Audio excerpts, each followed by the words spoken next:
The Force of Others, a Star Wars podcast.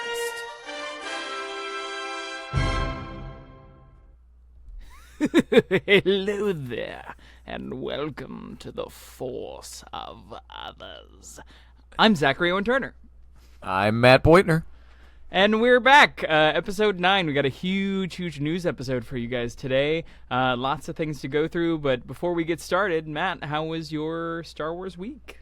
My Star Wars week was not Star Warsy at all, except for one thing. So if you've been following the show, you've heard me talk about The Hunchback of Notre Dame, which opened on Friday, to rave reviews. I'm a very, very happy camper. It was, there's always the nature of self-doubt in art, and I was going, I hope I didn't mess this up. And then the night before opening, I was like, okay, I think we did it. And then I was watching the crowd react, because I like to sit all the way in the back of the theater when one of my shows opens, or when one of my shows is playing, usually with a baseball cap on, and just kind of hide and creep on people. And I knew I was watching people start to cry, and I was like, okay, cool. But then when I knew that we did it, when I knew we were successful, these three, frat dudes stood up a couple rows in front of me. I'm talking, short shorts and, long T-shirts and stuff, and just, dudes that they were either going boating or they were going to the frat house, or apparently, I don't know if they were dating somebody in the show, but whatever. But then the three of them looked at each other and went... And I was like, okay, we did it. For the people listening, they looked at each other and bro nodded. And I was like, okay, we have a good show. We got the dudes to like it. And then one of them was like, that was pretty lit. But how Star Wars applies to that, in this show, it's typical Hunchback of Notre Dame. Usually people are coming in and out of being statues, being gargoyles, right? And my way into that was to put them in gray robes with hoods, right? And then they can lower the hoods when they're like a person. They put the hood up when they're becoming like God's wrath. It's a very artistic show. But then in this one moment, when one of them reveals himself, he had his hood real low. And I didn't necessarily block him to do this, but I couldn't figure out why I liked it so much until I watched it closing night, and he very, very slowly, full-on Jedi lowered his hood. And I was like, oh my god, he's doing the Obi-Wan Kenobi. He's basically saying hello there without saying hello there. And I was like, well, I did it. I worked Star Wars into the show completely subconsciously. So that was basically my week. But Zach, what about you? How was your Star Wars week? Yeah. Not a lot. Well, I guess we're going to talk about it today, but I finally watched the Rebuild the Galaxy. Super fun. And then I played some Star Wars Outlaws again. Continue to enjoy that game. I have now gotten into the point where you can change your outfits and you can get little, nicks. The axolotl has these, tendril things, and you can get different wraps for his tendrils. So you can, that's cool. You can customize the characters, and I am almost to the highest ranking with Crimson Dawn, which means that I am almost to the worst ranking with the Pikes, because I've just been like, no, screw you, Crimson Dawn, baby! And I have 2 more missions, and then I can get an outfit where I literally wear the gold Crimson Dawn necklace thing. So I don't know if it's a good idea to go all in on one crime syndicate, but that's how I'm playing so far. So well, I'd be curious how much it affects the story. Yeah. I don't know. And I am getting closer to Lando. Because I am really figuring out Sabacc and the rules and how to play, and I haven't lost a game in 5 games. So we should play Sabacc one time. We should find an online Sabacc player. That would be fantastic. I definitely thought about that. I mean, you can buy actual physical Sabacc games, but I don't know if we could play that. There's got to be something online. That we could do some type of thing where it's where there's some kind of bet taking place. Whoever loses, we're raising money for the podcast or something, and then whoever loses has to shave their beard. Oh, I don't know about that. Me neither. It's just something. I don't know if everybody wants to see that. No. See us with baby faces. Hi, welcome to the Force of Others. We're little babies. No, you ain't kidding, man. Just don't look at the bags under my eyes. But yeah, the only other thing I wanted to say, I've heard back from Paul Hyde again and again and again and again. He had so much fun. He Oh. continues to basically apologize for nothing, but he's like, I still feel like I'm the crazy old man. And no, man, that was awesome. We hope you enjoyed that episode last week. And yeah, without further ado, shall we dive into some news? All the news. All the news. The first piece of news we're going to lead with is Skeleton Crew news, which is news about the next show that's coming. I'm very, very, very excited, and this all seems cool. My hype is actually starting to grow a little bit. We've seen a lot of stuff about the kids. And the trailer obviously was focused on the kids, but then this most recent Entertainment Weekly article that came out a couple days ago was all about the pirates, all about the space pirates, and in particular, Jaleel White, a.k.a. Urkel himself, is going to be a space pirate on this show. Wild. Yeah, for real. Here's a question. What was the name of that show that Urkel was on, like, Family 25 Matters? years ago? Was that Family Matters? I have no idea. I was asking, I don't know. I mean, if you don't know who we're talking about, this is the Did I Do That? Yeah, Family Matters.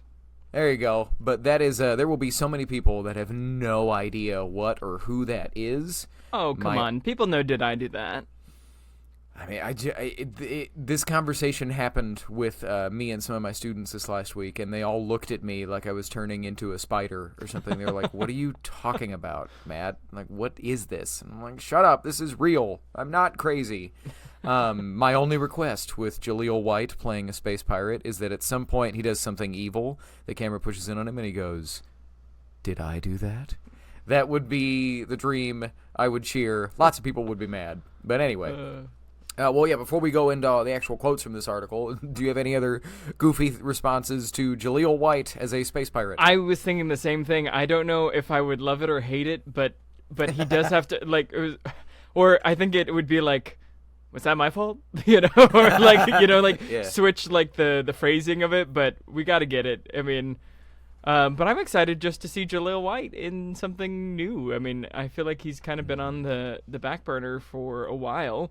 But yeah, I'm excited to see him in Star Wars. But what I'm more excited about is the guy standing next to him, because that Wolfman looks so good.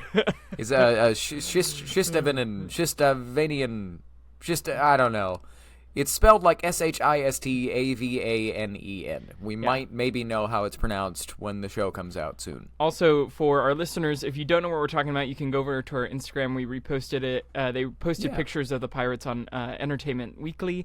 The reason he's called Wolfman is because back when Episode 4 first came out, they didn't have a dictionary or glossary of names and characters, and the costume for it, when they're trying to fill this vast cantina, they went and they got an actual, like, werewolf Halloween mask, and they're like, this works, that's fine, we'll paint the eyes red, like, throw it on, like, oh, okay, now alien number 20, what do we need?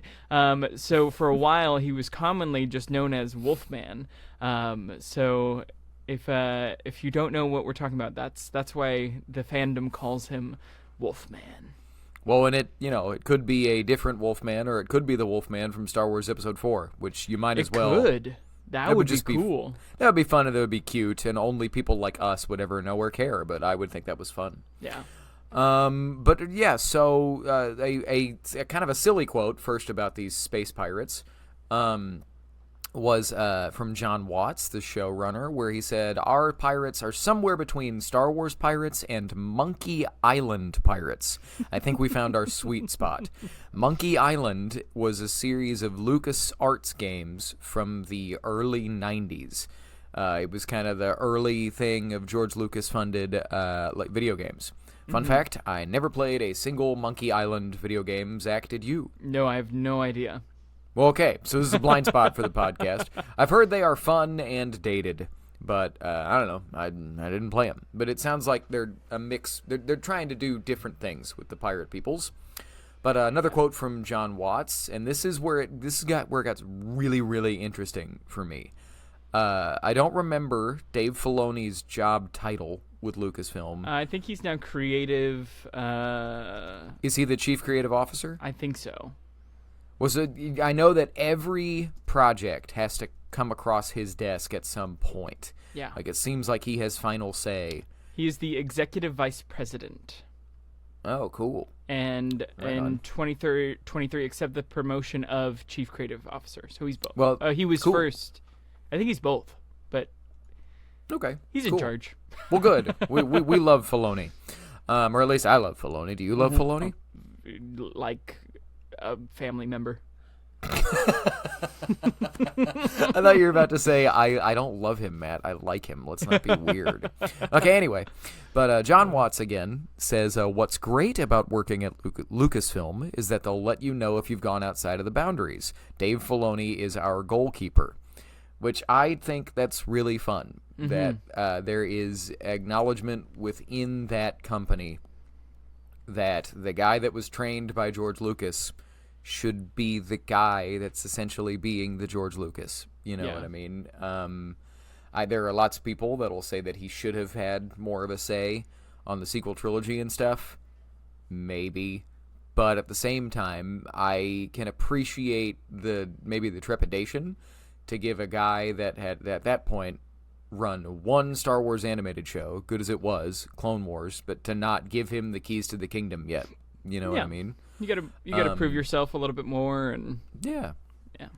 Which I think he did with Rebels and everything since. But so the other John, this wasn't John Watts. This is somebody else, and bad journalist. I didn't see who it was. So Ford. It was the other co-creator. Oh, there you go. Okay, cool. Yeah. But so he goes on to say, talking about Filoni, and he gets both sides of that because he did that mentoring under George Lucas. He learned the ways mentoring under George. So he gets that thing of, quote, I want to make a whole new kind of Jedi. And then someone being like, okay, hold on, a lot of people have thought about this. Let's do this the right way. And it's so helpful. And the internet's running with this right now. Because the picture shortly after that in the article was the Jude Law picture, which we have speculated that he is not an actual Force user. He is not a Jedi. He's a con man. The internet is running with that quote, I want to make a whole new kind of Jedi. Mm-hmm. So, Zach, do you think he's just kind of saying in general, like if someone was to say this, Filoni would know what to do? Or do you think he's kind of saying that Jude Law is a whole new kind of Force user? I think it could be one of two ways. I think from a business side, it could be, hey, if I mention Jedi in the show, more people will watch it. And we threw that thing in the trailer there, so we kind of have to go with him being a Jedi. So I think it could be like, like they did in Star Trek, Cumberbatch isn't playing Khan. Cumberbatch isn't playing Khan. It could be like, he's a Jedi, and then it turns out he's not. Or if he is, he could be not. I think maybe he's saying like, oh, let's create a Force user rather than somebody trained in the Jedi arts. Yeah. Well, I mean, I'm excited. Yeah. If it does turn out that he is a Force user that is also a pirate, that would in fact be new, and that could be cool. Yeah. I also love that concept art that we got. I can't tell if it's concept. I think it's concept art that we got of Jude Law. The jacket top reminds me of the young Han Solo jacket. It had those same black panels. This looks like a longer version of that with cool Star Wars like cuffs. So I'm excited for that. Also, just another thing I want to mention while we're talking about costumes is we do. I don't know if you've zoomed in on the costumes of Jaleel and the Wolfman, but Jaleel's totally wearing a. To me, it looks kind of like the Lobot back head thing on his ears. His eye reminds me of a scanner from Dragon Ball Z. So he might have power over 9,000. And then his chest is obviously some sort of life support something, so he might be a cyborg. But the thing that got me most jazzed is talking about pirates. If you look at the Wolfman's guns, two of the guns have that classic flintlock pistol base. And then if you look at Jude Law's concept art, he has the same thing. So I think they're leaning into that piratey look at least, and on the concept art he has all the belts, which I know Star Wars has always done all the belts, but that always reminds me of like pirates. I felt like it's a lot of belts, and I'm so excited. I'm totally in the bag for Space Pirates because if you check out my Instagram, I was a space pirate at Ren Fair this year. Yeah. But yeah, I'm really really excited and jazzed about the look of this show so far. Yeah, no, me too. I like this. The only thing I have bumped up against in the lead up to this show is Star Wars suburbs, right? Yeah. I found it to be a too literal translation, but a lot of people did. But outside of that, everything else that we see, I'm like, ooh, that looks fun. Mm-hmm. This does look like a good time. I'm hoping, let's vibe with the Force for a moment. That it is a fun show that purely seeks to be fun and heartwarming. You know what I mean? Give me Star Wars. I don't know why I'm praying right now. Give me Star Wars. Give me Star Wars. Stranger Things with space pirates. That sounds great. Mm-hmm. So, but I am intrigued if Jude Law is kind of a, I guess, morally ambiguous actual Force user. Yeah. If the speculation that we have both had on the show that he turns out to turn heel or turn villain, or I guess turn morally ambiguous, that could be a whole other type of problem, especially because the main character, was that Neil or Wim? One of the two. We don't know, actually. We haven't gotten official, I don't think. Well, they said, I think so, but I mean, I don't know. So few people know at this point. But he was the main character in that first trailer that he's obsessed with the... Wim, okay, there you go. That he's obsessed with the Luke Skywalker holo book, right? And that all he dreams of is looking up at his spaceship toys on the ceiling, and he just wants to go be on an adventure with Jedi. So if you're going to set that up, this show is going to be about him learning what a Jedi actually is, and then if he meets one that turns out to be kind of a turd, that could be interesting, or just redefine what a Jedi is, right? Who knows? I am excited. I hope it is awesome.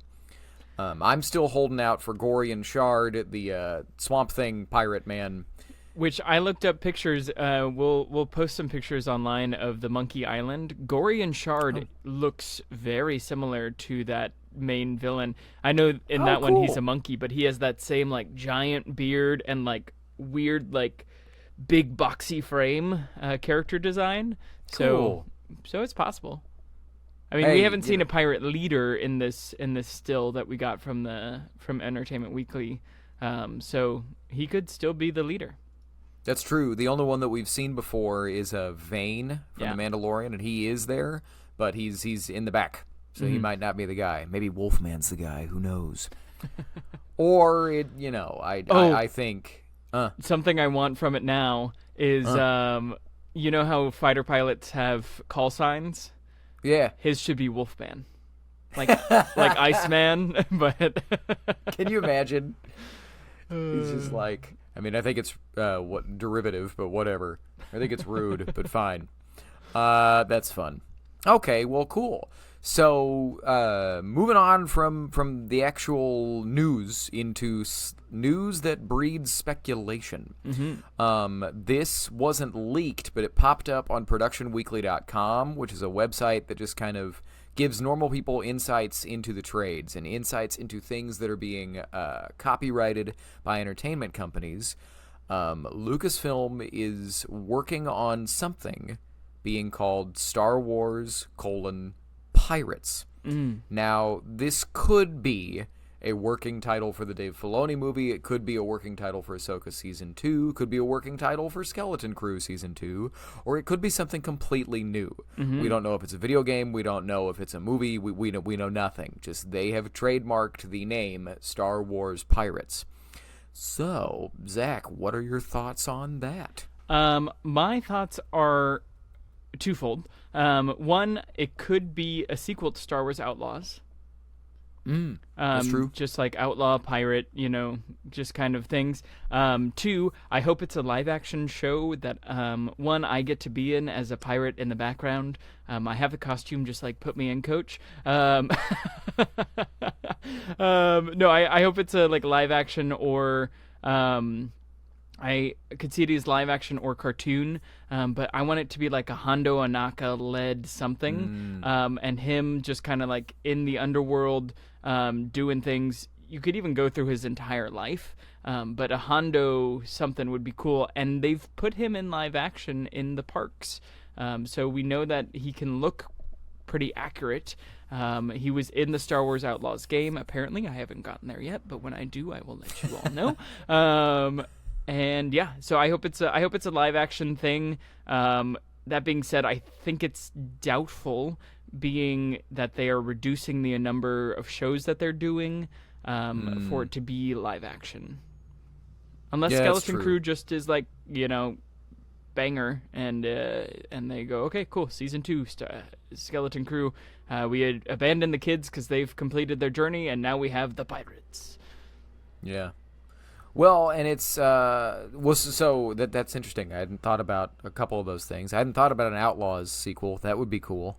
Well, first and foremost, Lucasfilm, Zach's a talented actor. Hire him, make him a space pirate. And I'll be there too. Just be an extra, but give him roles and stuff. But I mean, honestly, just put me in some armor, like put me in an Imperial armor. I'm a stormtrooper. Nobody has to know. I got the helmet already. You just need the rest. Just let Zach wear his Ahsoka clone trooper helmet. Do it. But I mean, Star Wars pirates could be any number of things. It could just be that they are keeping the door open for a spin-off for if this show hits.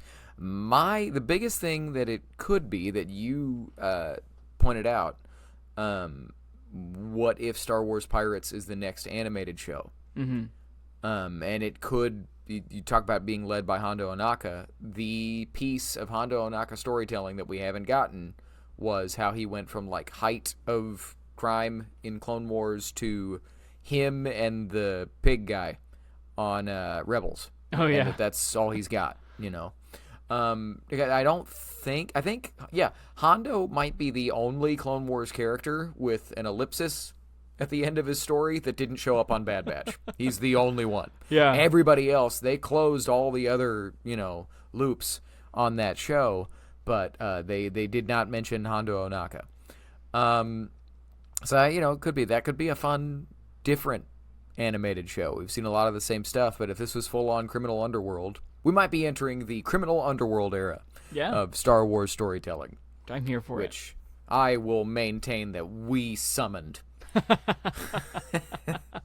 At least you heard it here first, folks. You heard it here first. We asked for it, and they said, "Oh, okay." As influential members of the Star Wars media, they, Lucasfilm listens to the force of others. Yeah, they're one of our 60 followers on TikTok.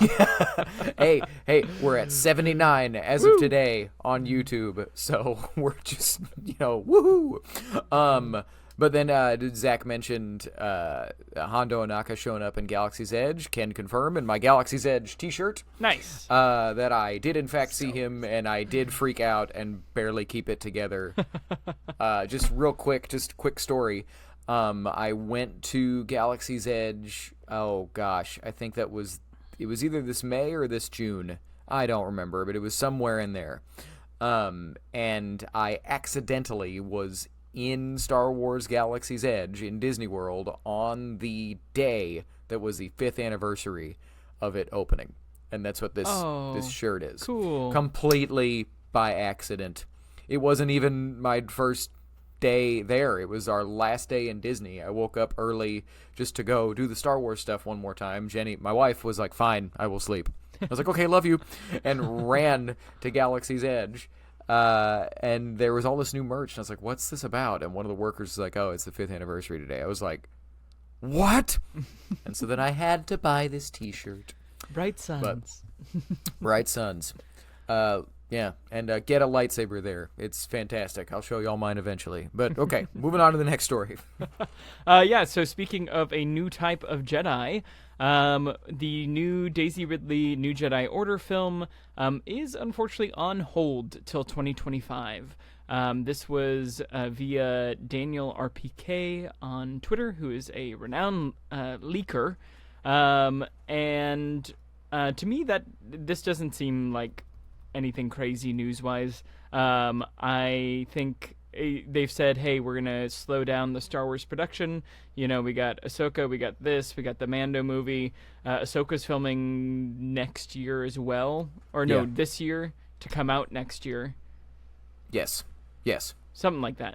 Or I think sorry. they're filming it next is next year to Yes. come out 2026. That's right. So that makes sense to me. I mean, we haven't heard any pre-production. I mean, it's probably in pre-production, but we haven't heard anything about this movie except that it's happening.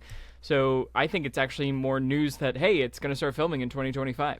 You know, because I don't think we were ever told it was filming this year. But that's cool. I'm here for it. Continuing with the Daisy Ridley of it all, she addressed toxicity regarding her character Rey recently with a interview with Premiere Magazine, which I believe is a French magazine.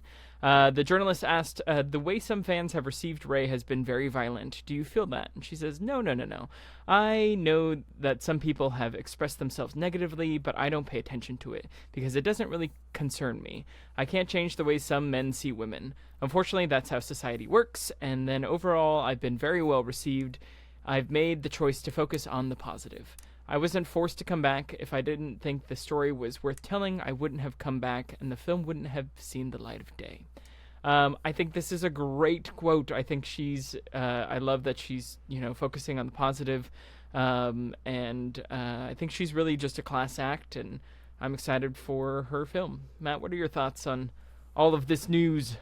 Yeah, well, so, I mean, a couple weeks ago when we covered the news that Ahsoka wasn't going to film till next year and everybody was mad, I brought up, and I think this is honestly the same thing, that it is very, very easy to forget that for about 8 months the entertainment industry was shut down. Yeah. And most of the time it takes 3 years to get a movie made, right? And to have to shut down completely for 8 months, that is huge. That's going to delay things a long time. And, when it comes to what is essentially Star Wars Episode 10, I'm okay with them having some more time to get all the ducks in a row and get it where they want it. So this doesn't bother me at all, to put it simply. Also taking into account the end of this Daisy Ridley quote, I wasn't forced to come back. If I didn't think the story was worth telling, I wouldn't have come back. Yeah. And she just straight up says, and it wouldn't have seen the light of day if I hadn't come back. So this is a Rey story that they would not have tried to tell without her, is what I get from that. And that she just says, I'm not coming back for money, guys. I'm coming back because I like what we're doing. I do want to talk about, there's some diciness in her quote, right? I like that she's not shying away from it. I think that's a good thing. But, at the end of the day, whenever you invoke the sexism of it all, people are going to get mad. People didn't like Rey because she's a bad character, not because she's a woman. And it's like, that is absolutely true. There are lots of people that didn't like Rey because she was a bad character. There are also people that did not like her because Han Solo gave the Millennium Falcon to a girl. Yeah. True. It's look at all of the female-led Star Wars media that's come out lately. People review bomb it because, there are sexists out there. We live in a modern society, but there are people that don't want to see, female-led projects, and it's, gross. It's terrible. Yeah, it's disgusting. But there are, I guess but it is also important to say that, just because you don't like something that has a woman in the lead, that does not in fact mean that you are sexist. No. If you don't like it because there's a woman in the lead, yeah, hey man, like there ain't no way around it. Like that's sexism by definition. I can sense the woke screams coming to us even now. But no, I mean, I can't even imagine and could never relate to the things that have been said to and about her. She deleted her Instagram during the run of the sequels. That was because she said a very political thing, or she said something political. I don't really remember what it was, and then a lot of people started trashing her for it, and she deleted her Instagram. But that's just the nature of having that level of a spotlight on you. Yeah. And with something as universal as Star Wars, people are going to have opinions about your opinions. Mm-hmm. So I think we did it. We opened up all of the cans of worms, and, hey, enjoy your life, guys. But like Daisy Ridley, choose to focus on the positivity. Mm-hmm. That's what we do. I mean? That's what we do. And as Zach said a couple episodes ago, we make magic, baby. Not that we are magical and you are not. You understand what I'm saying. All right, anyway. You got anything else to say about the Daisy Ridley stuff? Oh, I'm magical. No, I am excited for her movie. I think she's a great actress. And I'm excited to see a Rey-led thing that is not her reacting to the world around her, but her actually taking the charge of things. That is a really good way to say that. Mm-hmm. Well done. Thanks. Well, then real quick, let's steer into this skid for a moment. This is a major sidebar. Zach, what are your thoughts on Rey, the character? I like Rey as a character. I think, you feel for Daisy because she was told... How many times was she told who her parents were, and how many times did it change? We give Hayden Christensen all this love for, working through bad dialogue, but you got to give Daisy Ridley the same love for working through a story that was not written and was not decided and was changed 20 times, I think she does a fantastic job in those movies. I think she's, engaging. You can tell that she has a lot of heart in it. And as a character, people will always cry, Mary Sue, she knows how to do everything, but so did Luke, and she loses too, they both lose, I think she's a great character. I think she is a great lead for that series, and I'm excited to see more. Right on. I came out of Force Awakens coming up on 9 years ago, absolutely loving Rey, Daisy Ridley's performance, loving her performance, stayed consistent for all three. I do think that the character suffered from what we talked about, just the writing inconsistencies, eventually culminating in Rey Nobody, just kidding, Rey Palpatine, just kidding, Rey Skywalker. It's okay, guys, can we, and I love that she takes the name Skywalker. I love I think that is a really beautiful way to kind of put a bow tie on the Skywalker saga. The anyone can wear the mask. There are some things that are stronger than blood, to quote that same movie. I think that she did a great job with some really, really inconsistent storytelling. One of my hottest Last Jedi takes, and we'll have a Last Jedi episode eventually, is that, yes, I disagree with the Luke Skywalker interpretation in some ways. I also really dislike what it does to Rey, because in my opinion, Rey ends that movie the exact same as how she started it. Yeah. And I think that's, in my opinion, when you spend time having Luke Skywalker be the dynamic character, that time could have gone to Rey. Mm-hmm. Because we'll get into it more later, in my opinion, she ends that movie exactly the same as how she started. She's in the same place. Yeah. The only thing that changes is that she is admitting that her parents are no one now. It's odd. But anyway, all that to say, I think Daisy Ridley did a great job, and I would love to see hopefully, finally, I would love to see depicted on screen a Jedi Order that is cool with attachments. Yeah. Because I think that's kind of the whole thing. And I've thought that was the whole thing since when I first saw the original trilogy and Luke Skywalker became aware in 1983 that his attachment to his father saved Star Wars. You would think that he would have learned from that and taken that on, but that's a conversation for another day. Yes. Well, you talked about fun Star Wars. You want to take us to our next news item? It's a solid segue. So, shocking the world, Donald Glover wants Star Wars to be fun again.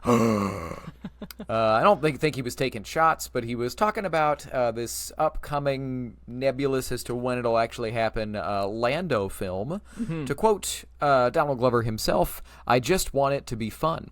As a Star Wars fan myself, I think it's important that there just needs to be more fun being had. It's very hard to have fun right now. It's tough because there are very serious things happening, and those are the only things that connect us, weirdly, so I get why things are serious. But part of the human experience, I believe, is that we have a responsibility to have enjoyment, and I just feel we're lacking in that department." He continued, "Star Wars, I love it, but sometimes it be super serious. Sometimes it be way too serious. Everything that has to do with the Skywalkers is so serious. Lando, I think the best part about him is he's a scoundrel, and I feel like people can relate to that. He's probably like, man, this war is whack. I need money." Which I feel everyone can relate to. So anyway, he goes on and on about fun, but that last sentence, "man, this war is whack. I need money," I want that line in that movie. But Zach, what are your thoughts to Donald Glover saying Star Wars should be fun? Yeah, I mean, I think it's always fun. I mean, I feel like he might be reacting to a series of shows that have been a little bit more darker in tone, like, or serious in tone, like Andor, even The Acolyte to bring in some stuff. But I think there is a place for serious Star Wars. Even the original trilogy, Return of the Jedi is very serious. Empire Strikes Back is very serious for half of that movie, Return of the Jedi, I think, is the perfect mix of both, but where you got that fun, opening, which is some of the best, in my opinion, some of the best Star Wars mini movie that you could get, which is all the Sarlacc pit and all that, and that's just so fun and, like heisty. And then you get into the serious stuff, and then it's, fun in other parts. I think fun is an aspect that should always be in Star Wars. Even in The Acolyte, you get it towards the beginning when she's like trying to get off like that ship and all that. Andor, I think, lacks a bit of fun, but it's still great. a bit of fun.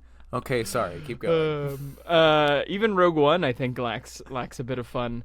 And I like Solo so much because it is so much fun.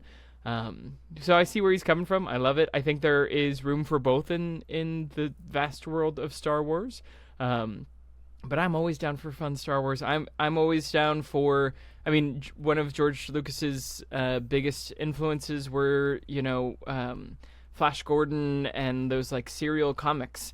Which is always high, intense, fun, actiony, with heart behind it.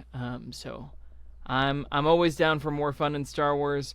Think about it too. I think Obi-Wan could have even used a little bit more fun.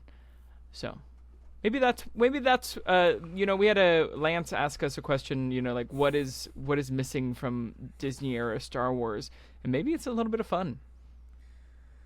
Well, I mean, I think the force of fun.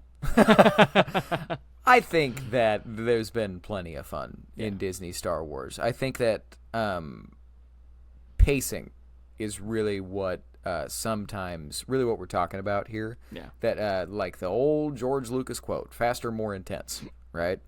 I think that absolutely Star Wars needs to have both, but it's kind of what we've talked about many times about how Star Wars should be for everybody, that a kid can watch it and have a good time and learn something and also hopefully laugh and smile a lot. Like, when you hear about a franchise that is ultimately about space wizards, you wouldn't really think that most of the time it's going to be like Hamlet, right? Or, Macbeth or something, or, or Andor.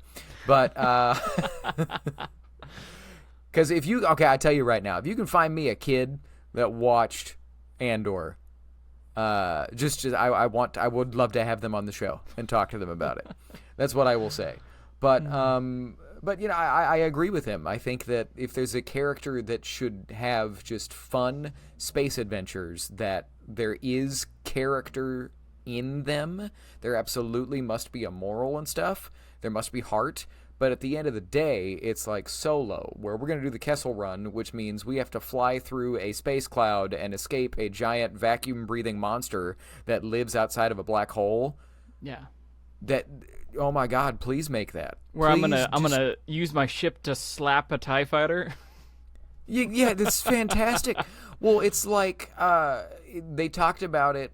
Dave Filoni talked about a conversation that he had with George early in the creation of Clone Wars, where they were making Ahsoka have to deal with the reality of war and stuff, and that it was very heavy, and she was in so much danger. And George said, she's ready for this. Have fun. Have more fun with this story. Yeah. Jedi training has to mean something. Let her be better. Yeah. Just have fun with it. Stop thinking about it so hard. I take a shot every time we say fun, because good Lord. But just have a good time. Quit thinking about it so hard. Let your hair down and go nuts. I think Star Wars is better when the ideas are big and you just aim for the fences. You could argue that but the other side of it, just to be devil's advocate, the other side of not thinking about it too hard and just having a good time and having big ideas is The Rise of Skywalker. Which, so thinking about it a little bit. Yeah. And that movie is absolutely fun if you turn your brain off, but it also is... The Rise of Skywalker is a 10-year-old, trying to word vomit everything they love about Star Wars in a 30-second speech. So there's the strangest Rise of Skywalker review you will ever hear, but I think it's real. So, but I don't know. I think more than anything, it's what we talked about Skeleton Crew. I want Skeleton Crew to be light and bright and a good time, and I think that Lando should be the same thing. Give me a movie that is Lando trying to win a sabacc tournament while also stealing all of the treasure from, the vault of whatever intergalactic cruise ship he's on, and then it turns out that halfway through the Empire shows up and is trying to impound everything and he's trying to escape. Just do that. So I have a speculation for you to pitch. Please. What if the Lando movie is now Star Wars Pirates? I just picked up what you were putting down halfway through. That would be great. And it's Lando, Hondo, Kves from the video game, all pulling a sabacc heist on Canto Bight to redeem that planet some more. Bro, sign me up literally right now. Maybe it's Ocean's 11, but with Star Wars pirates. I love it. I would Lando. say replace Kay with Kira, just because I'm here for more Kira content. Well, yeah, but I mean, depending on how. In my druthers, I would still like for this to be Lando pre Cloud City. Okay, yeah. And so at that point, Kay, we don't really know where she's at. She's, you know what I mean? What, 12? Because if it's a Lando movie, and if he wants it to be fun, like he's saying, I can't imagine it's Baron Administrator Lando Calrissian, because at that point he's grown up and stuff. You know what I mean? Let's see young, irresponsible Lando, just being kind of a jerk, running around, getting into trouble. Yeah. But all right, man. So let's talk about this next thing. Speaking of injecting some fun, we got a fun quote from Ewan McGregor saying he wants to play Obi-Wan again. big surprise, he has always said that he wants to play Obi-Wan again, ever since the prequels finished. But he was quoted saying, "I really do hope we get a chance to do another one," talking about the Obi-Wan Kenobi series.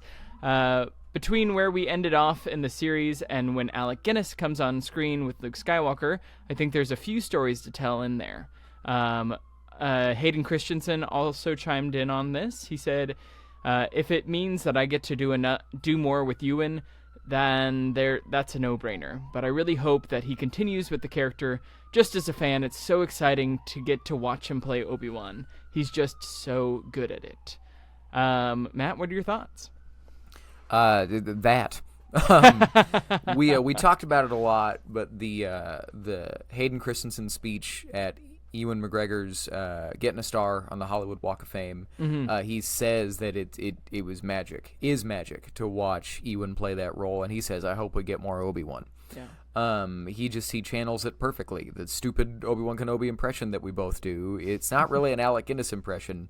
It's a James Arnold Taylor, Ewan McGregor impression. Yeah. Hello there. It's pretty much Paul McCartney, right? It's the rock star Obi-Wan Kenobi. But the only hitch in my giddy-up, and I got two, I wasn't really a big fan of kind of the way that they interpreted Obi-Wan Kenobi on the Kenobi show. Overall, I thought it was better than people thought, but I think they did something to the character that I really disagreed with. But the only thing other than that, because that's a whole other conversation, was I don't know what story is left. The only Kenobi story that I think remains is him training how to be a shadowy blue guy with Qui-Gon Jinn.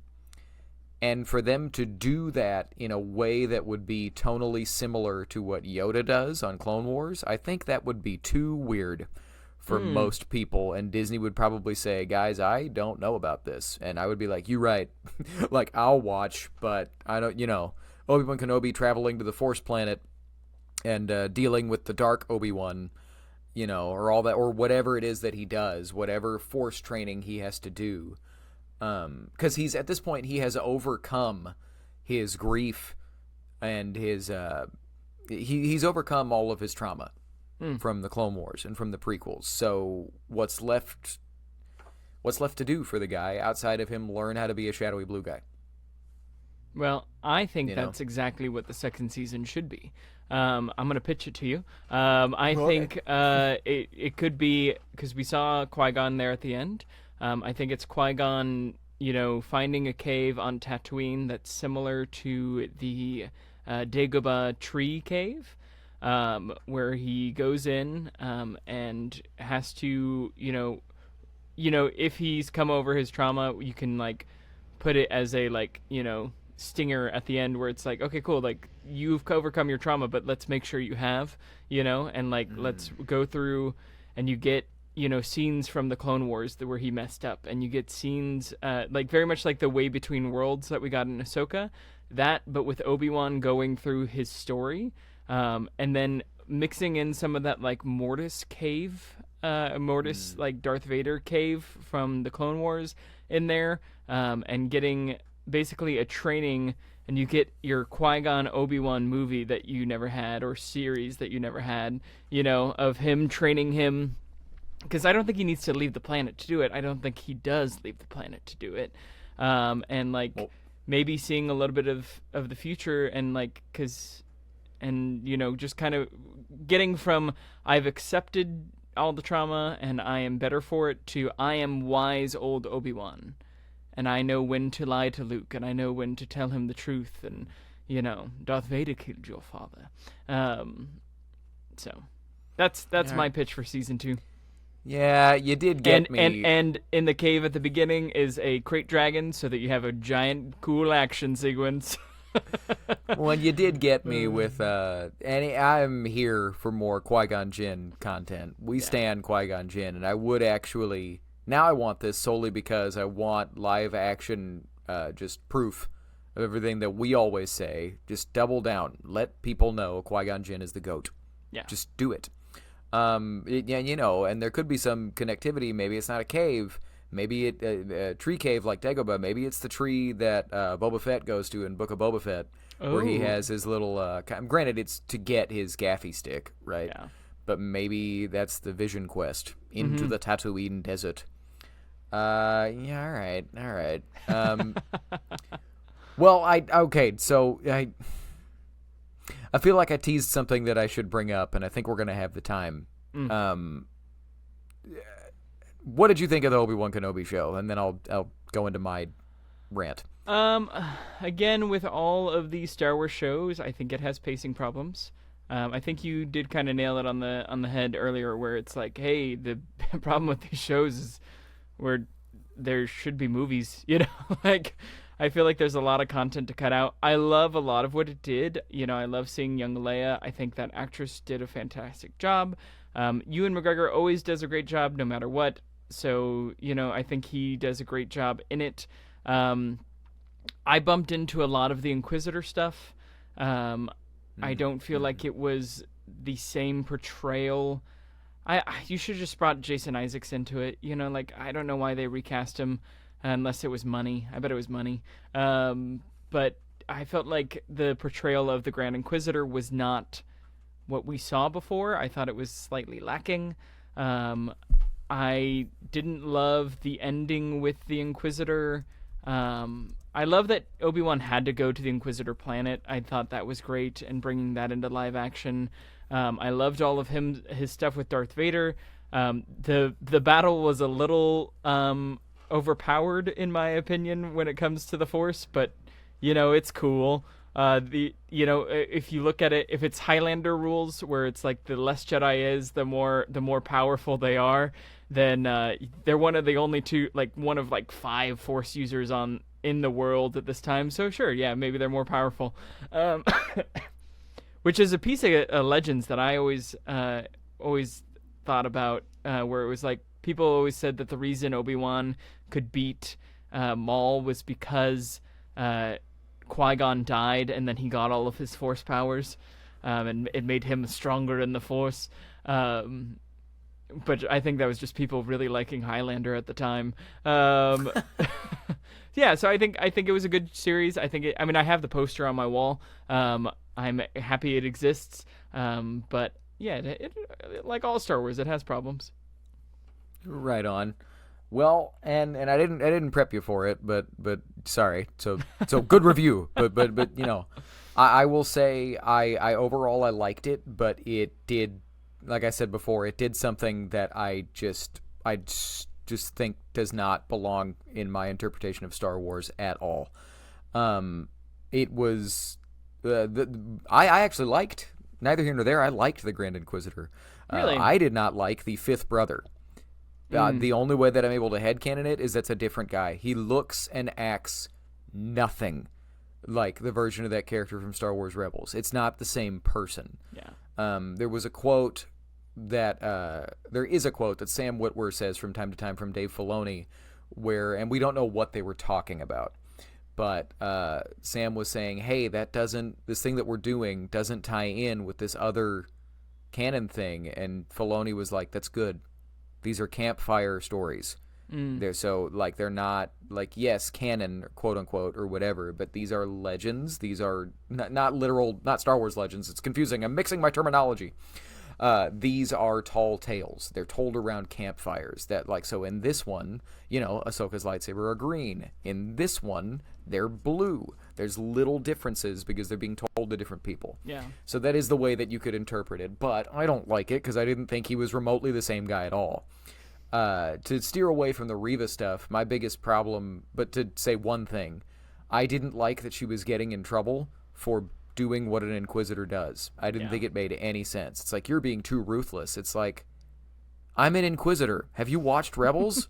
That's how we act on that show. What are you talking about? Yeah. I just thought it was weird. But go ahead. Another thing, sorry, because now I'm mentally remembering everything. I am so tired of people getting stabbed in the center of their body and them coming back. Okay, It was a weird thing for a couple years there. why that I can hope is dead Qui-Gon and not gone. come back, and Reva can come back, and what's her name from The Mandalorian can come back, and Sabine. and Sabine. Sabine. I was talking about the bounty hunter in Boba Fett. What's her name? Min-Na Wen.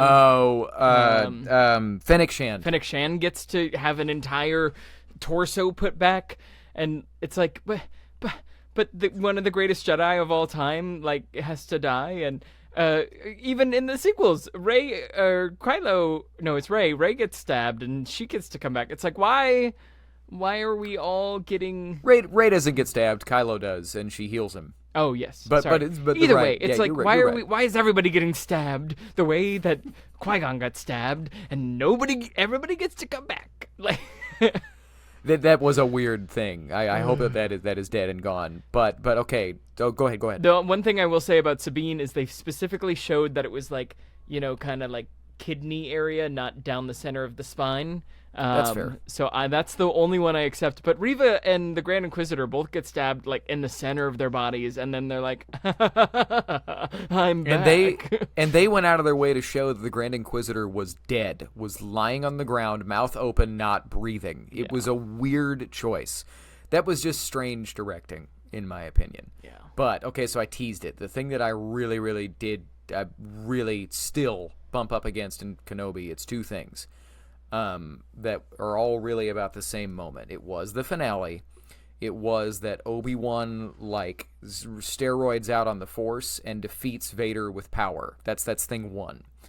That has never been Obi-Wan Kenobi's character in any other incarnation. People say, well, he defeated Darth Maul and he defeated Savage Opress, essentially. It was like, yes, and every single one of those times it was tactics. It was not he's Force God. It was tactics. I'm going to outsmart them. Yeah, he's up alone against Darth Maul, and he outwits him. He outwits Anakin Skywalker. Don't try what I did with Darth Maul. I have the high ground. Don't do this. Yeah. And Anakin's like, I can do it. And he's like, no, you can't. And then he was right. He beats Savage Opress and Darth Maul on the Clone Wars because he sees that with Savage's stance, if he kicks his knee enough times, he's going to break his knee and he's going to get out of the fight. Yeah. Like, he never, but just to outforce Darth Vader does not fit with Obi-Wan Kenobi for me. It was not tactics anymore. It was, we're going to get the cool image of him summoning all the rocks. And that I will admit is a really, really fan whiny nitpick. What is not a nitpick, in my opinion, is what fundamentally changes Luke Skywalker's arc in the original trilogy, where Obi-Wan Kenobi defeats Darth Vader and then chooses to let him live, and then says to Reva, this culminating the entire show, in a couple scenes later where she's like, have I become him? And Obi-Wan's like, no, you overcame him by showing mercy. So why on earth, 20 years later, does he tell Luke Skywalker to kill his father? Yeah. I know I'm whining, and I know I'm ranting, but that doesn't make any sense. It really is as simple as, I'm going to say this, them not understanding Luke Skywalker in Return of the Jedi.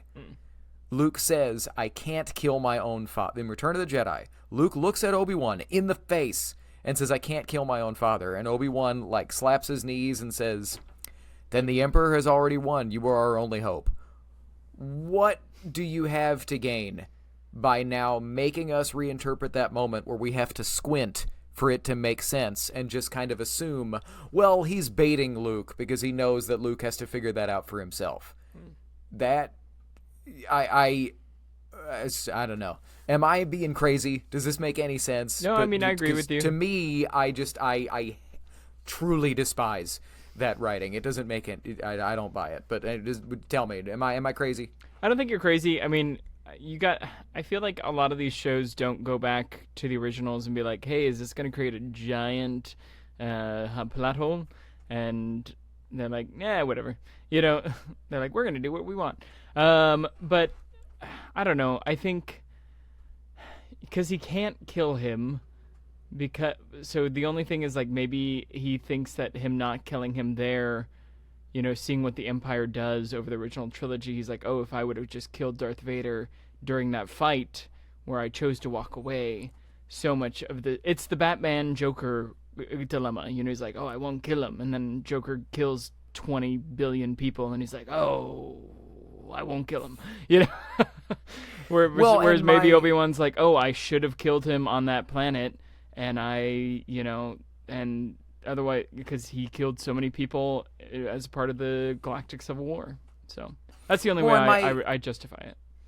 Yeah, my issue isn't the Batman Joker of it all. It's just the why Star Wars is an archetypal myth. It bothers me when characters have to relearn lessons that we have already seen them learn in dramatic, life-altering fashion. Like, yes, in real life, we don't defeat our demons once and they're gone forever. They come back.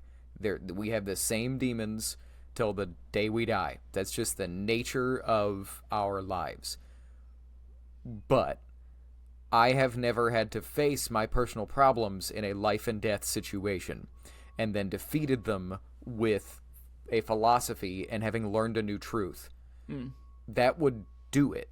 So why have Obi-Wan do the exact same thing that Luke does in Return of the Jedi, learn the same lesson, and then walk it back? I don't get that at all.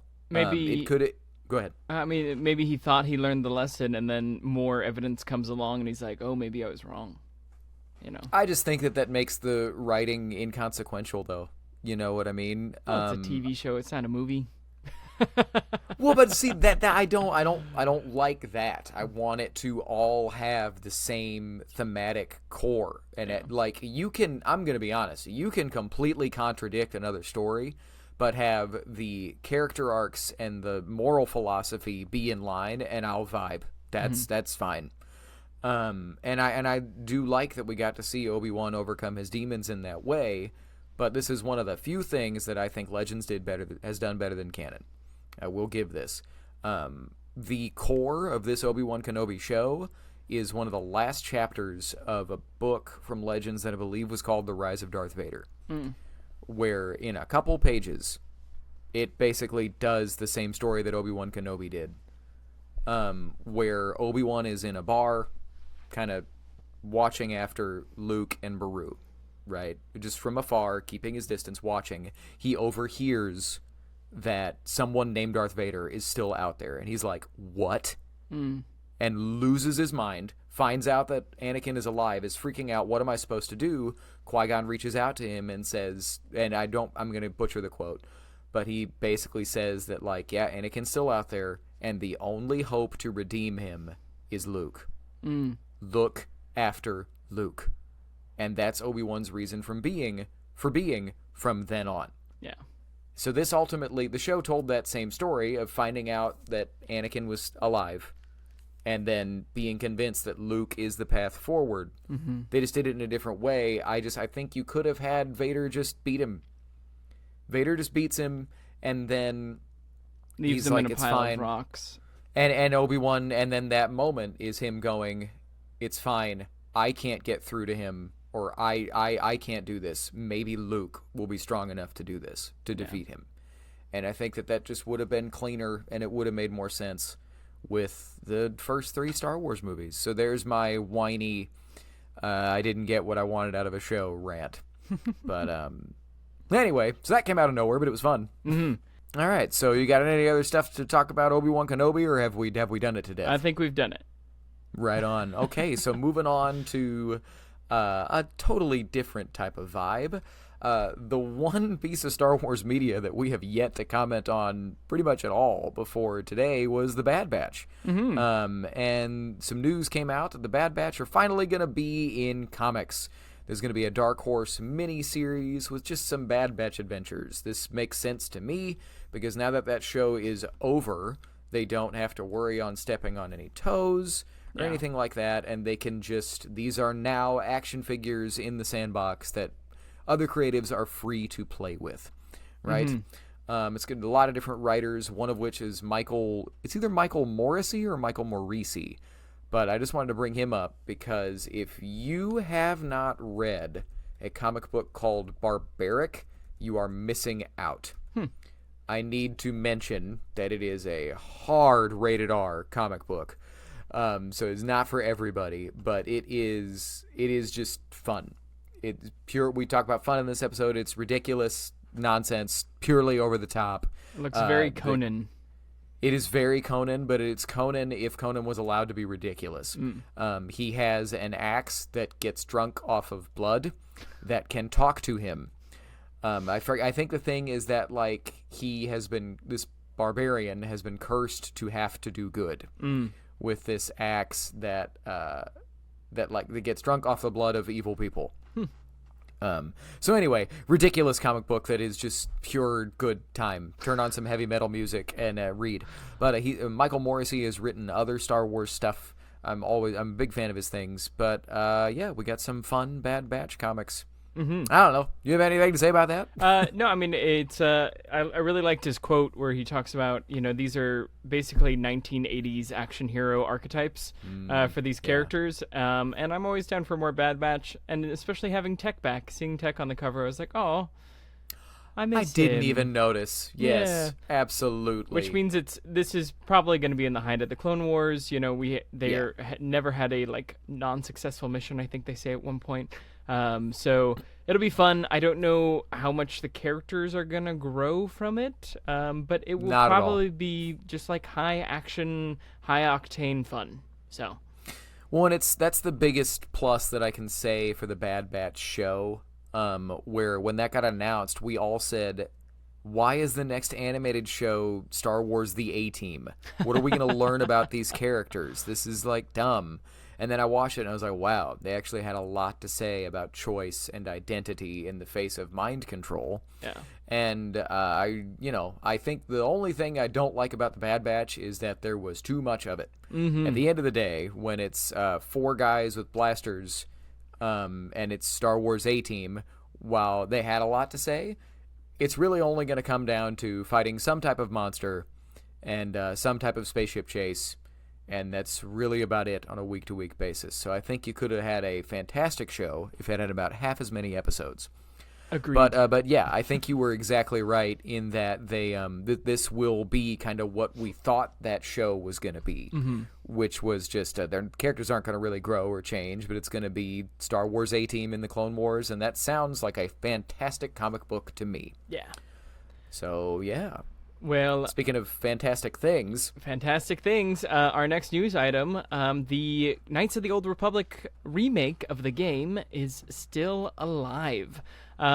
We talked about in our top 5 canceled projects for Knights of the Old Republic being made a movie, but this has been in development as a remake of the game for years and years. It's gone through a couple of different developers. Originally it was Aspyr, and then their parent company gave it over to their other company called Saber. Saber then split from that company, but kept the rights to the Knights of the Old Republic, and they announced their upcoming projects, and they said, and an exciting slate of upcoming titles, including Star Wars Knights of the Old Republic, Jurassic Park Survival, John Carpenter's Toxic Commando, etc., etc.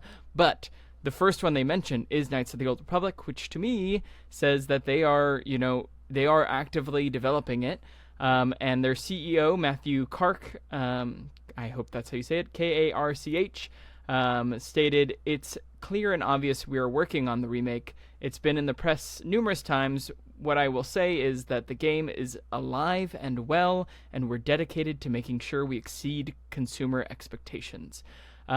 If they are just solely doing a remake of updating graphics, which they've re-released the game with updated graphics, but just to bring it into modern graphics, it's a huge, workload. So the fact that it's taken years, it doesn't surprise me.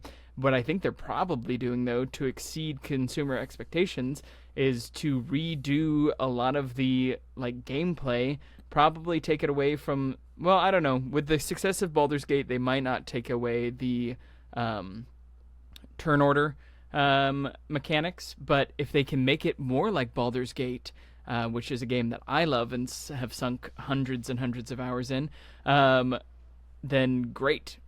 Give me Baldur's Gate, Knights of the Old Republic. I'm here for it. What are your thoughts on all this, Matt?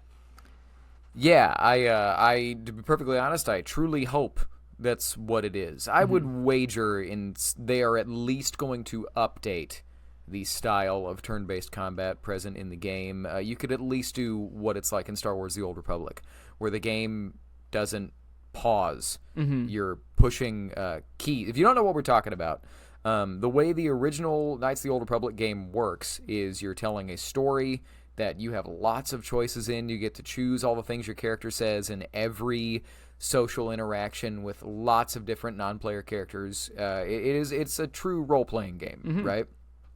But then you are moving through the bad guy base and you come around the corner and the game freezes. Literally freezes. You pick your things that you want to do, that you want your characters to do in the combat order, and then it plays that round, and then you got to freeze it to pick other stuff. Yeah. So this is Matt's hot takes. I have never finished the KOTOR game because of that. It took me right out the game every time. I would just get bored, and combat would become a slog. It was just not for me. It's just the simplistic, we talk about Star Wars being fun. My favorite Star Wars video game of all time is Star Wars Jedi Academy. The lightsaber combat is phenomenal. It is unmatched, in my opinion, that you have variation. You can have different styles. And that game is just pure, we're going to put you in, every level is its own self-contained adventure. Which is an adventure. I loved the story of KOTOR. I thought it was super cool. But with combat being boring took me out of the game. So I would wager for them to be doing a remake, it's that they're going to majorly update that style of combat. But Zach, feel free to, like everybody else will in the comments, let me know that I'm dumb for never finishing KOTOR. I mean, they're both fantastic games. You are dumb for not finishing the thing because you don't know your version of that story, Matt. I do. I know what happens. You know what I mean? But who did you romance, Matt? Who is your romance partner? At the time, fun fact. At the time, I wasn't a big video game romance guy. It made me uncomfy. Well, but anyway, neither here nor there. You have fans, if you have played Baldur's Gate 3, it is the closest thing to KOTOR that you can get.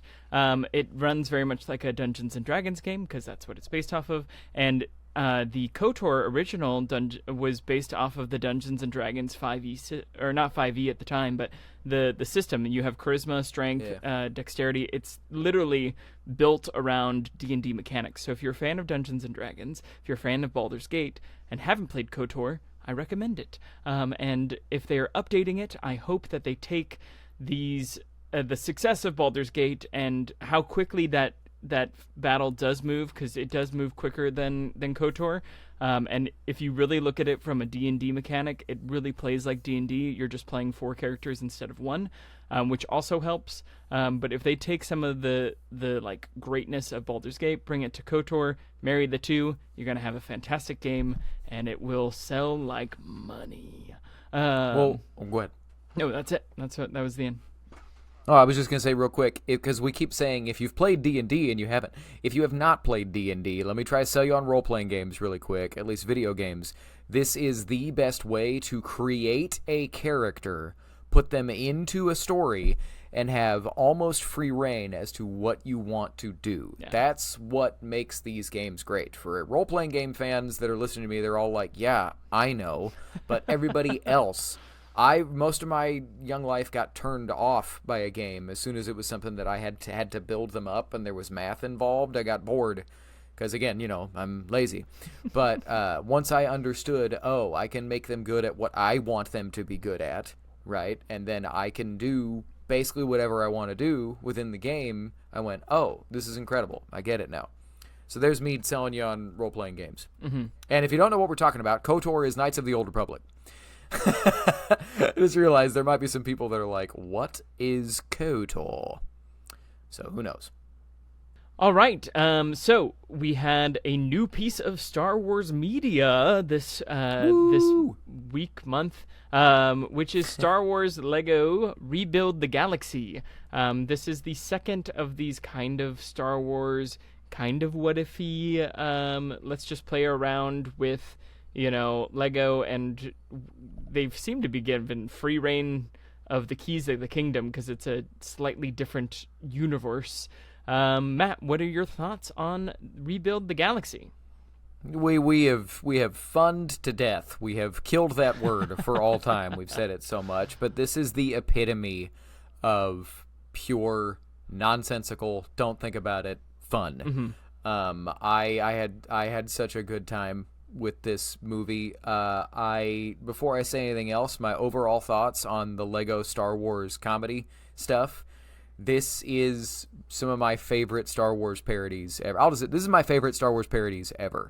I love the Family Guy stuff. It is great in that they pay so much attention to detail. But at the end of the day, I'm going to cuss. It's uncomfortable when I'm watching a Star Wars thing and all of a sudden R2-D2 takes out a handgun and starts shooting out the side of the Millennium Falcon going, yeah, that's how we do it in my hood, bitch. Every time I'm like, okay, and then Obi-Wan Kenobi is making really inappropriate jokes about the Force penetrating. I'm like, okay, like I get it. That's fun for older people. But this is a Star Wars spoof that is for deep-cut Star Wars fans that anybody can watch and have a good time. Yeah. It doesn't get any better than Mark Hamill getting to make fun of the arc of Luke Skywalker. That was how they sold the movie, right? Yeah. Because it was in the trailer. But that was just phenomenal. I loved it. I just had the best time with this thing, and there was just enough heart for you to go cool. Yeah. It was also a little ridiculous at many points, but I would rather it be ridiculous and have them just go for broke than play it safe. Yeah. So, Zach, what are your thoughts? To me, it felt like you were a kid again playing with your Star Wars Legos and being like, oh, what if these guys were good guys and these guys were bad guys? And what if we put legs on the Sandwalker or the Ewok, not Ewok. Man, I'm going to lose my Star Wars cred. Udini! Jawa. Yeah. Jawa. On the Jawa cruiser, and what if we took all of these heads and put them on clone troopers and made all of them Admiral Akbars? It's a trap! It's a trap! It's so fun. And the previous Lego one that they did, which was like sequel trilogy, was also very fun. I don't know if you watched that one. The Lego Star Wars Christmas special. Yes. It was great. It was a good time. And it seems like that's what these Lego ones are going to be. They're going to be, hey, let's, change canon and have it be its own thing, and then it's just silly and fun. And my biggest thing that I really love about is Jedi Bob. For those of you who don't know, when the original Lego Star Wars sets would come out, they would often include a random Jedi that they was not a character in any of the movies. It was just like a Lego piece in a brown robe with a lightsaber, and they named it Jedi Bob. And we're all, for a while, fandom was like, wait, who's Bob? Who's Jedi Bob? He's not in the movies. What do you mean Jedi Bob? And it was this like joke amongst the community of being like, oh yeah, Jedi Bob. You guys don't know about Jedi Bob? It's like Jedi Shaggy in the Gendy Clone Wars, which it looks like Shaggy from Scooby-Doo. So having Jedi Bob be an actual character, one played by Bobby Moynihan, which is, just so fun and great. But just to have him be an actual character and that now when you look at Jedi Bob, you're like, oh, I know Jedi Bob. I thought that was so fun and such like a deep cut Star Wars Lego lore to have in this show. I thought everybody did a great job. I thought that Mark Hamill seemed to be having a really fun time. And yeah, I thought it was very inventive and fun. I liked some of the things they did. Other parts I was like, well, that's ridiculous, but it's Lego, so whatever, And that's the other thing I think that's great about this. If it breaks canon and angers you, you kind of go, well, it's Lego, whatever. Yeah, I said, and I think I just posted the clip this last week of that, I don't think we'll ever get a Star Wars What If. This might be the closest to a proper quote unquote Star Wars What If that we ever have. Mm-hmm. But I wanted to give them credit. They paid homage to the other big one that we have gotten, the Star Wars Infinities, which I think we've talked about on the show before. That one of the weirder ideas to come out of Star Wars Infinities was the white suited Darth Vader. Mm-hmm. In the Return of the Jedi one, which kind of, sorry, no offense to any of the creatives involved, but everyone kind of agrees that is the worst Star Wars Infinity comic by a wide margin, in my opinion. But at the end of that, Darth Vader has on a white suit and has become a good guy. I love that they put that in there in this one. I don't think there were any other connective things to those original comics, but yeah, man, it was a pure turn your brain off, have a good time. I mean, it ends on a Landalorian pun. Like, take your brain, remove it, smile, have a good time. Yeah. And I think we're gonna get more. And I wanted to say, Jedi Bob was such a deep cut. I felt it was a rare time as a Star Wars fan that I was like, Jedi Bob? What is that? Oh, did you not know about Jedi clue. Bob? Wow. It might be because I've never been a Lego guy. Yeah. Like it's fine, but I talk about my nerd quibbles. I've never wanted to build a Lego ship because it doesn't look like the ship. It looks like a Lego version of it. And I'm like, well, why would I do that? I was a big Lego kid. I had a TIE Fighter. I had Slave One. I had a Snow Speeder. I had the Tauntauns. I was a huge Star Wars Lego kid. And a lot of my brothers are too. We're 12 years apart, but it's still such a huge part of like Star Wars kid fandom. Yeah. No, that's awesome. That's great. Everybody has their own way into it. I hope they never stop making Star Wars Lego specials. And I think we're going to get more Rebuilding the Galaxy because I think this did well. Nice. Well, and so next week, here's to get into our own Star Wars What If, we have a question from Brian Lawson that we will dive deep into next week on the show. But that being said, Zach, where can the people find you? Yeah, you can find me on Instagram, Twitter, TikTok as Zachisfaction, ZACHISFACTION. But as always, the best way to get to me and to hear my thoughts on Star Wars is through our email, forceofothersradio@gmail.com. Send us your questions. We will answer them if either through email or on the podcast itself. But yeah, Matt, where can they find you? You can find me on Instagram, Facebook, all the places, blah, blah, blah. Sometimes I will show up in the comments of our TikTok videos as not Matt1138. I made that TikTok account years ago because my friends were constantly selling me TikTok videos and I didn't have a TikTok. And so I was like, fine, I will name it Not Matt. And so if you get a grumpy guy that's fighting with you when you're making fun of the show sometimes, I will try to keep it respectful, but it is me. And if I'm ever not respectful, please call me out because I have fallen to the dark side. All that to say, you can also reach out with the show on all those same platforms. We do say email the show. You can also just comment on any of our stuff, and we will answer it on the show. And real quick, to plug next week's episode, next week is the 10-year anniversary of Star Wars Rebels. And so we're going to have a whole episode. We will do our what if question from Brian Lawson, but barring any other really, really major news, we're gonna talk all about one of my favorite Star Wars things to exist, which is the classic Star Wars Rebels.